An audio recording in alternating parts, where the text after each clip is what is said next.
زما ارمانونه زما و زړه ته تسلي ورکوي فکرونه اوس هم زما هېواد ته ازادي ورکوي.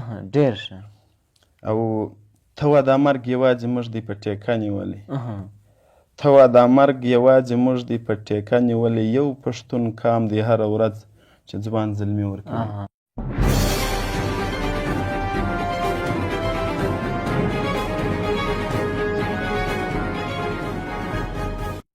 سلام درنو لیدونکو، زه سمیع الله غفران یم او تاسو ځانګړې ادبي مرکه ګورئ. په دغه ځانګړې لړۍ کې موږ د ادب د ډګر وتلي او منل سوي شاعران، لیکوالان او همداراز ادبپاله ملګري در پېژنو. په لړ کې راغلي یو د کندهار سپین بولدک ولسوالۍ ته یو ولسي تکړه شاعر در پېژنو. تاسو یې د نامه سره ډېر اشنا یاست او کیدای شي تاسو یې په ډېرو سندرو کې د نوموړي نوم اورېدلی وي. حبیب ارماني صاحب در پېژنو. ارماني صاحب خدای مو راوله، ستړي مه سئ. خدای پاک دې سوله راولي. خیر اوسې. لومړی تاسو او ستاسو لیدونکو ته ټولو ته سلامونه وړاندې کوم او بعد د سلامه دا ستاسو کوم کار چې تی په مخ اخیستی دی دا ډېر د ستایلو وړ دی. خدای دې ستاسو غم نه راکړي، الله دې تی بریالي لري. ډېر خوشحاله سوم چې نن ستاسو سره په داسې یو مرکه کې ګډون کوم چې هغه اړینه ده. یعنې د ځان دپاره نه، باید ګسر هغه کسان چې په دې ټولنه کې کار کوي، دې ټولنې ته، دې ژبې ته، دې کلتور ته، هغه باید وپېژندل سي. د هغه د دماغ فکرونه، د هغه د زړه دردونه باید خلکو ته ورښکاره کړل سي. ارماني صاحب، ستاسو له نامه سره ماشومان او زموږ د ټولنې ډېری وګړي ولد دي، له سندرغاړو څخه یې ستا نوم اورېدلی دی، نو حتما به له دوی سره دا پوښتنه هم پیدا کېږي چې حبیب ارماني به ته د څه شی ارماني وي. ارماني د څه شی ارمان ډېر لرئ؟ یعنې ارمان یو ورته ویل کېږي ارماني، خو هغه څه دي چې یعنې ډېر ارمانونه، یعنې زموږ ډېر ارمانونه پاته دي، زموږ ډېر ارمانونه پاته دي. دا یوازې زما نه، چې کله یو وحشت ووینم یا یو تشدد ووینم، زه دا سوچ کوم چې یاره دا عام ولس ولې شاعري نه کوي، دا عام ولس ولې غندنه نه کوي. یعنې ارماني زما ارمانونه فکر کوم در حساب تیر دي، یوازې زما نه، زما د ټولې ټولنې، زما د ټول قام هر څه کې نیمګړي. ارماني صاحب، تر ټولو ستر ارمان مو څه دی؟ تر ټولو ستر ارمان مو هېواد دی، د هېواد ناخوالې دي، سوله ده، امن دی. او فکر کوئ چې په خپل ژوند کې به د سولې خوند وڅکئ، خوند به ووینئ؟ آیا هیلهمند یاست ستاسو په ژوند کې به سوله راسي؟ امیدونه مو ډېر دي، امیدونه مې ډېر دي. الله دې مو دا ارمان را پوره کړي. او موږ چې کله د ژوند او د مرګ خواست کوو، نو خدای ته دا وایو چې خدای در هغه ساعت مو ووژني چې یوارې خو جوړ هېواد و. نور مې هېڅ نه دي مانده. پر دې دنیا باندې موږ په هېواد کې ډېر دردېدلي یو، ډېر کړېدلي یو. یعنې دا نه معنا چې اوس زه سړی دا یم، روغ یم، لاسونه مې سته، پښې مې سته، سترګې مې سته.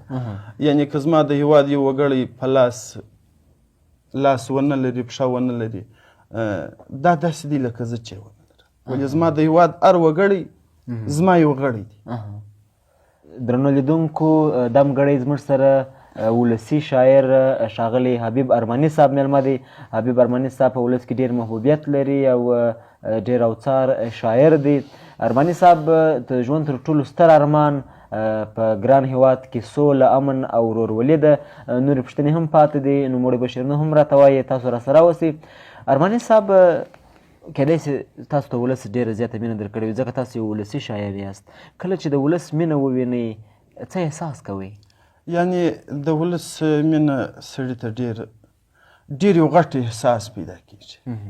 یعنې په ډېره بخښنې سره دا یوه خبره کوم، په کندهار کې میلمه ومه، نو کله یو ځوان را روان دی چې په دې پوه سو چې دا ارماني صاحب دی. ما خو زه خپله په ځان کې دونه وړتیا نه وینم، دې ځوان زه پر لاس مچ کړم، زه دونه تعجب واخیستم. نو بیا مې د ځان سره دا فیصله وکړه چې یاره دا خلک تا ته په دونه غټه سترګه ګوري، دونه مینه درکوي، نو ته باید یو څه وکړې.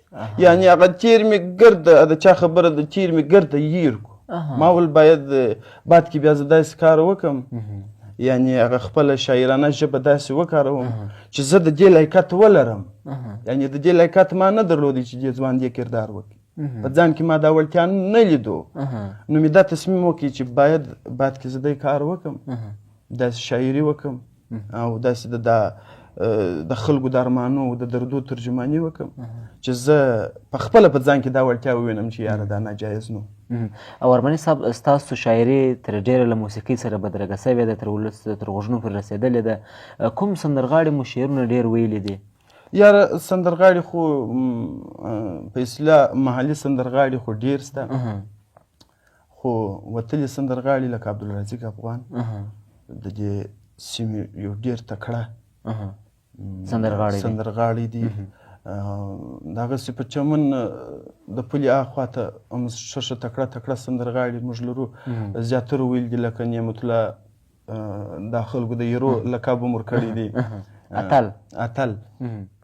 نو ستا ډېر دي، تقریبا د 1500 په شاوخوا کې سندرغاړي شته چې او تاسو په ډېری شوقونو کې یا کنسرټونو کې ترسره کېږي چې د یو سندرغاړي تر څنګ ناست یاست، له هغوی سره مرسته کوئ، فکر کوئ چې زموږ ځینې سندرغاړي بې سواده دي، نسي کولی چې څه شی ووایي، لیکل لوستل نسي کولی. دا خو زموږ سندرغاړي یاره په دې ډګر کې تر ټولو بې سواده سندرغاړي زموږ سندرغاړي، زموږ سیمې سندرغاړي. ولې دا یا اقتصادي ستونزې دي خلکو په هغه ټیم کې چې دوی درس ته نه و خلاص، چا اقتصادي ستونزې درلودې، مهاجرتوب شوې وې، څوک هغه غاړې ته څوک دې غاړې ته. مقصد د دې خلکو د تعلیم په شپو کې پر دې هېواد باندې ډېرې سختې ناخوالې تېرې سوي دي.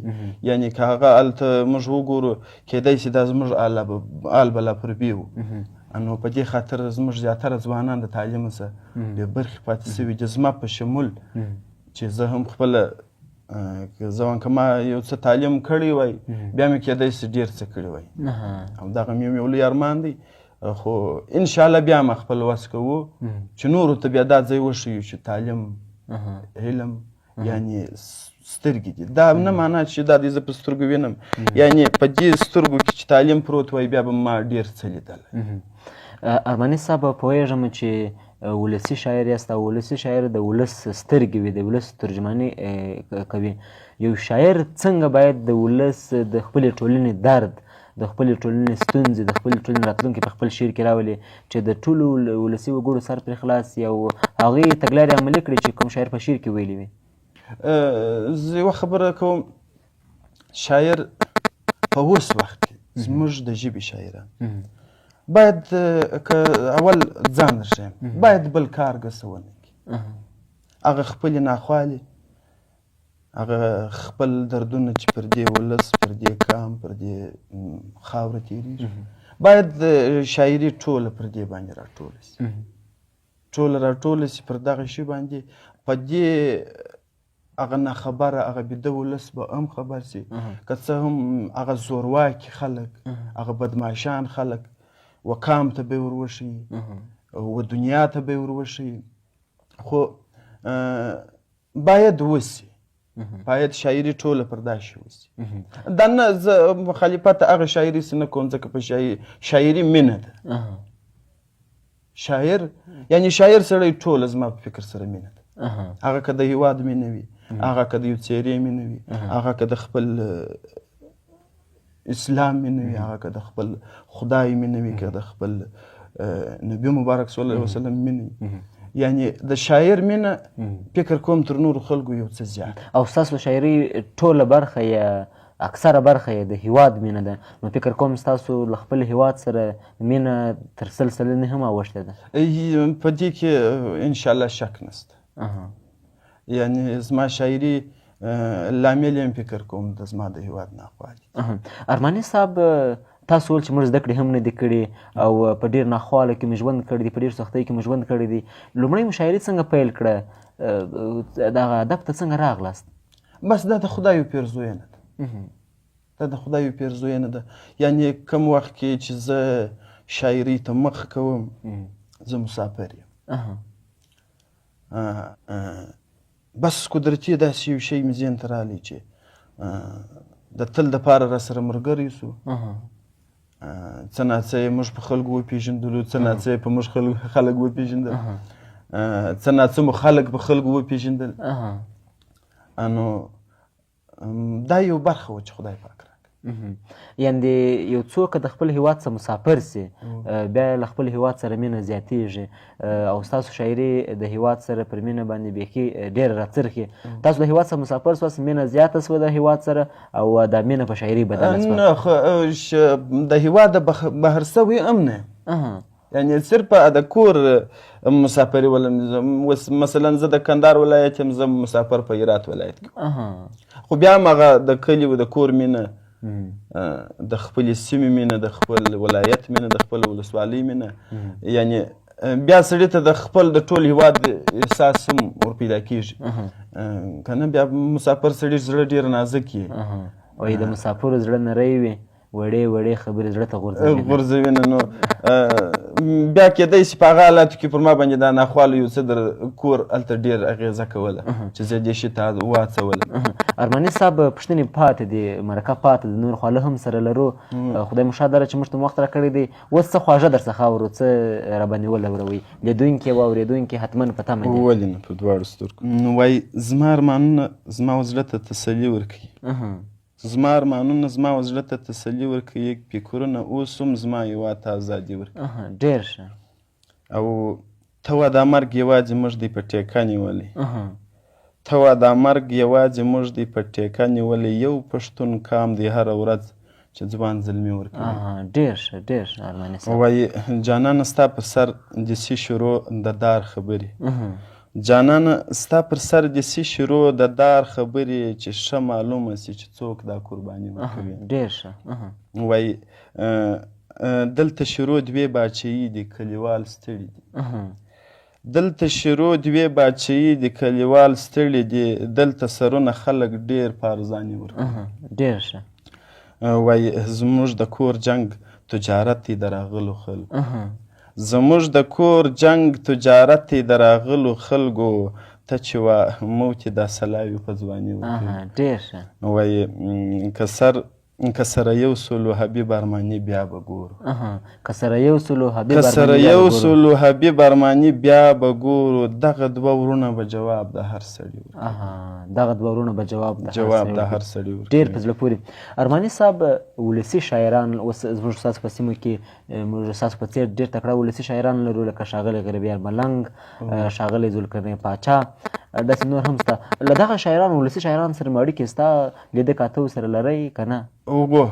لیده کاته ورسره لرو، ډېرې ښې اړیکې ورسره لرو. خدای دې راته بریالي ژوندي لري.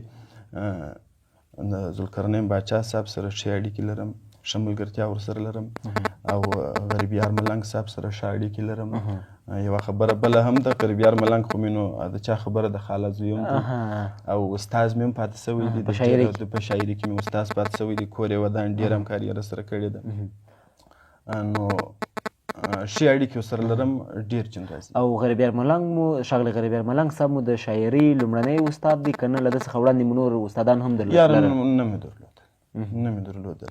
ما ته که په شاعري کې ښوونه کړې ده نو ښاغلي غریبیار صاحب. اول خو لومړی خو تاسو د شاعري پیل پرته له کوم استازه وکړ؟ پیل چې کوم کړی دی په هغه ټیم کې خو ما ته ویل چې زه مسافر وم، هلته کوم داسې څوک نه و، هغه کوم ولایت کې چې و هلته سره د چا خبره د هغه ولایت زیاتره پاړسي دی. نو استاز مې هلته نه درلودی. بیا کوم وخت چې د دې پر کورس ومه نو و دې شي ته ډېر وهڅېدم، ډېر مې زړه ورته ښه کوي. نو بیا یې کور د غریبیار صاحب ودان زما سره ډېر. او ارماني صاحب تاسو ویل چې ما زده کړې نه دي کړې، خو بیا مو هم شاعري کړې دی، لیکل لوستل کولی سي. دغه لیکل لوستل فکر کوئ د شاعرۍ له برکته و چې زده مو کړه؟ کله چې مې د شعر سره مینه څونه زیاته شوله نو دې شي ته یې واڅولم چې یاره زه باید لیکل لوستل هم وکړم. او اوس کولی سي پښتو کتابونه ویلی سي ښه روان؟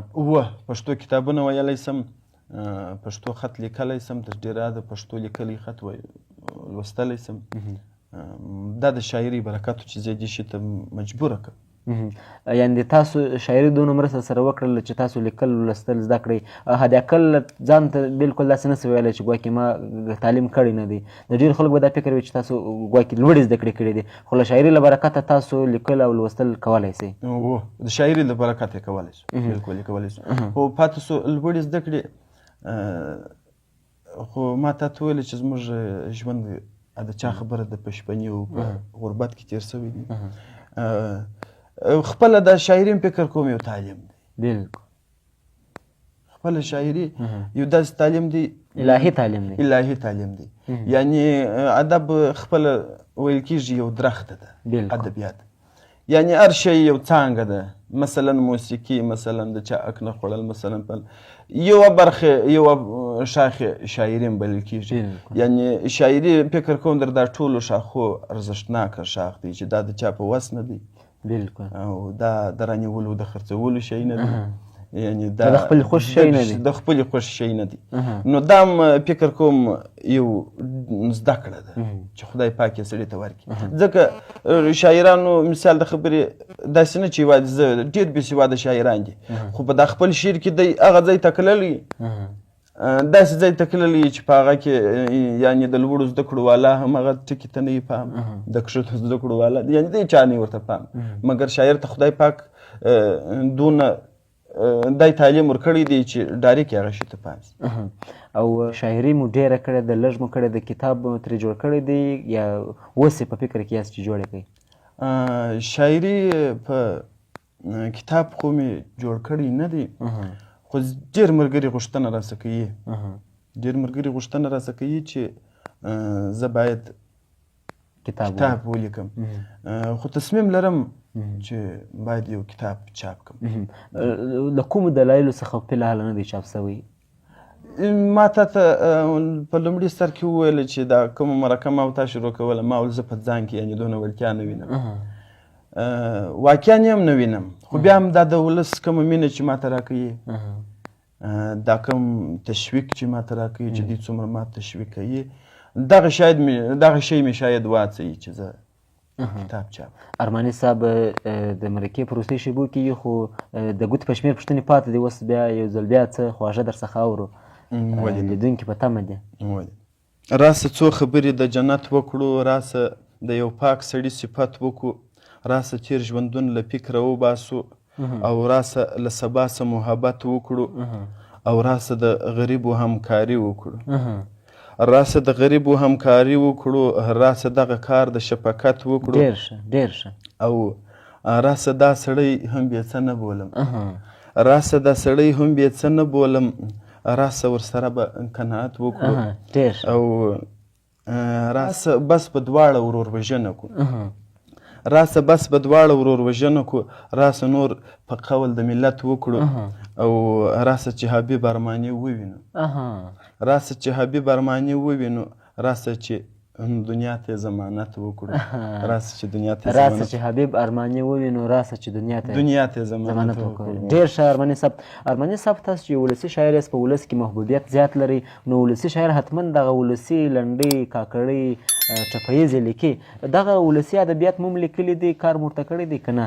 ډېر، ځکه دا شی اوس زموږ په سیمه کې بیخي عام ګرځېدلی، دا کاکړۍ، لنډۍ، ټپې، یعنې دا د دې خلکو درغزل یې لا اوس په دې شي ته ډېر وخت ورکړی دی، سندرغاړو هم وخت ورکړی دی، عام ولس ته هم خوند ورکوي، یعنې تر غزل اورېدو ټپې یا کاکړۍ غاړې خوند ورکوي. نو در هر څه مو په کاکړۍ په ټپه کې ډېر کار کوي. او اوس په کاکړۍ او په لنډۍ کې څه شی راسره شریکوئ؟ حتما به څه راسره شریکوئ؟ یاره داسې یوه ټپیزه به درسره شریکوم. مهرباني. وایي نازک ګلونه پسې وځي، په کاغذونو پسې وځي، پر بازارونو پسې وځي، په خیراتونو پسې وځي، پلار یې شهید دی د تعلیم څوک نه لري. نو کاکړۍ به یو دانه کاکړۍ هم در سره شریکه کړم چې دا مې په ذهن کې د چا خبر د ټیپ ده. مهرباني. وایي ژوند به هلته خوند کولی چې ځواني نه تېرېدلی، ژوند به هلته خوند کولی چې ځواني نه تېرېدلی. نو کړي مې دي په کاکړۍ په ټپو کې مې کار کړی. او دغه ولسي ادبیات مو هم سندرغاړو زمزمه کړي دي؟ و دا بیخي پاتې نه دي. ارماني صاحب خدای مو شاد لره، د مرکې وروستۍ شېبې دي، تاسو هم خپل هم ځوان یاست، پیغام لرئ ځوانانو ته، ولسي وګړو ته او افغان ولس ته، پیغام مو څه دی؟ موږ باید خپلو نیمګړتیاوو ته وګورو. موږ باید هغه څه ته وګورو چې د هغه په نه شتون کې موږ کړېدلي یو، زوکلېدلي یو، دردېدلي یو. یعنې کوم ځوانان چې خپل ژوند برملا یعنې بې معنا تېروي، هغه باید په داسې څه کې خپل ژوند راونغاړي چې د هغه څه د یوه ځوانه څه 10 ځوانان کار واخلي، د 10 ځوانانو څه 100 ځوانان کار واخلي، د 100 څه 1000 ځوانان کار واخلي. یعنې دا خپل ژوند موږ باید چې د ځان په ګټه وکړو، نه د فساد په ګټه وکاروو، نه د بل. د ځوانانو ته مې دا پیغام دی چې د خپل هېواد سره مینه، هغه څوک چې زموږ د هېواد سره مینه نه لري د هغو غندنه وکړي. او پاتې سو هغه څوک چې زموږ مرګ غواړي، زموږ ځوانان باید د هغو مرګ وغواړي. مرګ که یې نسي غوښتی، دغو نښودنه وکړي چې دا دنیا ته دې وښیي چې دا سړی زموږ دښمن دی. او پاتې سو یو شي ته بل ډېر زموږ عامه ټولنه په خصوصا پښتون قام ډېر اړتیا لري، لکه تعلیم. یعنې تعلیم هغه څه دي چې دا ټولې ناخوالې فکر کوم دا که موږ تعلیم کړی وی بیا موږ دا نه کوو. نو باید زموږ ځوانان تعلیمونه وکړي، زموږ ځوانان زده کړې وکړي، زموږ ځوانان د خپل هېواد دپاره کار وکړي، د خپل ولس دپاره کار وکړي. دا ژوند داسې وکاروو ځکه دا ژوند یو امتحان دی. یعنې دا امتحان د تلپاته ژوند دپاره په ګټه باید زموږ ته مانځي. دا ژوند خو معلوم نه دی چې څونه پاته دی، څونه نه دی. کوشش به مو دا یي چې که د دې ژونده څه مو لاس وخاتی، په بل ژوند کې به کامیاب. ځوانانو ته درنو لیدونکو، د ښاغلي ارماني صاحب د پیغام غورچاڼ به زه له تاسو سره شریک کړم. نوموړي وویله چې له خپل هېواد سره باید مینه وکړو، خپل هېواد ته کار وکړو، او د دې ترڅنګ د تعلیم پر ارزښت وغږېدی. نوموړي وویل چې باید ځوانان یا زموږ ټولنه باید تعلیم یافته سي، تعلیم وکړي. او د نوموړي وروستی پیغام همدا و چې باید خپل نیمګړتیاوو ته پام وکړو او خپلې نیمګړتیاوې ومنو. ارماني صاحب، ډېره زیاته مننه چې په دونه بوخت وخت کې مو زموږ بلنه ومنله، ځانګړې ادبي مرکې ته حاضر شواست. خدای مو آباد لره. مننه کوم. ژوندی اوسې، خوشحاله اوسې، خدای مو هرکله راوله. زموږ د زړه دروازې درته خلاصې دي. ډېره مننه. په تا ویاړو. خدای مو بابا راکړه. درنو لیدونکو، دغه ځانګړې لړۍ دوام لري. په لړ کې به یې ګڼې ادبي څېرې در وپېژنو. ژوندي اوسئ.